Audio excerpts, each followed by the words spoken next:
I'm Natalie Parsons, your First Alert forecaster, taking a look at what we're seeing outside our windows all across eastern Carolina. Not seeing too many clouds, though. Primarily, those are happening along the southern Outer Banks. We are seeing a little bit of rainfall along the Albemarle Sound, northern Outer Banks, but that'll be fairly short-lived. That seems to be a consistent thing that I see every single weekend in the exact same area. But overall, taking a look at your First Alert headlines, Outer Banks, if you're planning on checking out the beaches over there, have been up to a moderate risk for rip currents. So if you're going to be checking out the beaches over there, just be a little extra cautious when you're going to be swimming. As for today, mostly cloudy skies for the most part, with a chance of some peekaboo sunshine. We were seeing some fog a little bit earlier in some parts of the region, but that has since dissipated. And then for tomorrow, we definitely have the chance for some isolated thunderstorms early on, and then some bands of storms to go moving through. I'll give you all the details coming up. Overall, if you're going to go taking your dog out for a walk today, just be mindful. We're going to be seeing temperatures in the 80s. The surface may be a little hot, so you may want to stick to walking them on grassy surfaces so they don't go burning their paws if you walk them on any cement or blacktop.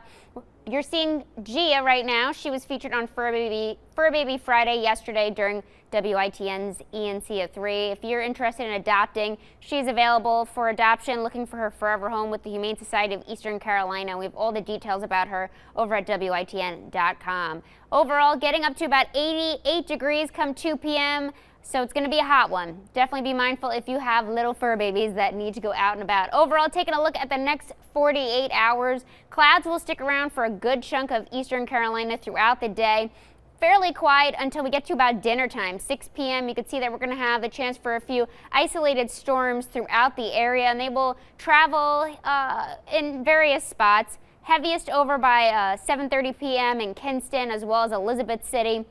And then heaviest over by Wilson come 8:30. And then once we get to about 9:30, heaviest is going to be between Ahoskie and Edenton. These will be fairly short-lived, and then through the overnight will be quiet, mostly cloudy skies. And then once we get to Sunday around 5 a.m., we'll start seeing some sprinkles throughout the area, primarily over by Swan Quarter, Washington, Chocowinity, and then areas like Goldsboro, Kinston, Kenansville. These showers will travel across our area, but then once we get to about 7:30, keep an eye on the southern portion of our viewing area near Jacksonville through Morehead City. We'll see some storms popping up, and they'll really just go traveling the Crystal Coast, southern Outer Banks, Pamlico Sound area until we get to about noontime, and then they'll kind of spark up again in the same type of cycle, starting out around Jacksonville, New Bern, Havelock, once we get to about 2 p.m. And then keep an eye on this, because 4 p.m. on your Sunday, we'll start seeing a band rolling through our area, starting over by I-95 near Rocky Mount. 5 p.m. dinner time, stretching from Ahoskie all the way through Fayetteville. And if you're going to be traveling along I-40, you see this fuchsia color? That's going to be really heavy storms with the potential to give us some hail. And this band will just go traveling through eastern Carolina throughout the rest of the evening. By 7:30, it'll span from the Virginia border, passing through Elizabeth City, through Plymouth, as well as north of Greenville and south of Ahoskie, all the way through Rocky Mount, giving us some heavier rainfall. We are hearing that there may be the chance for some flood advisories on Sunday.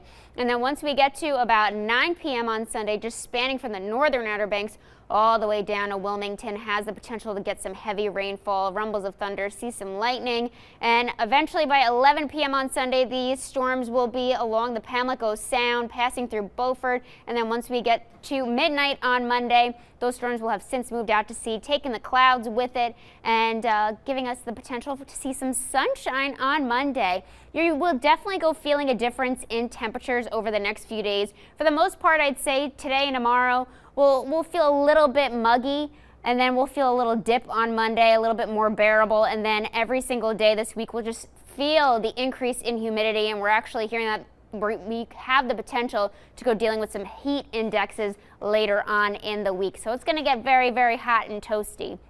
Overall, 8-day forecast, chance for some isolated storms later on today, afternoon, early evening, getting up to about 89 degrees. Sunday is going to be a stormy one, starting out with a few sprinkles early on, and then we're going to see lots of storms brewing in the southern portion of our viewing area along the coast. And then by dinner time, we're going to have a band rolling through the area, and that's going to go sticking around until about midnight, heading into Monday. Monday, 92 degrees, and then you can just see that the 90s go sticking around all week long. Thursday, Friday, really going to be hot with the humidity, heat heat indexes surpassing the 100-degree mark. So overall, just stay very, very weather aware over the next 2 days, and then especially later on in the week. Download that WITN weather app so you could have everything you need to know right at your fingertips.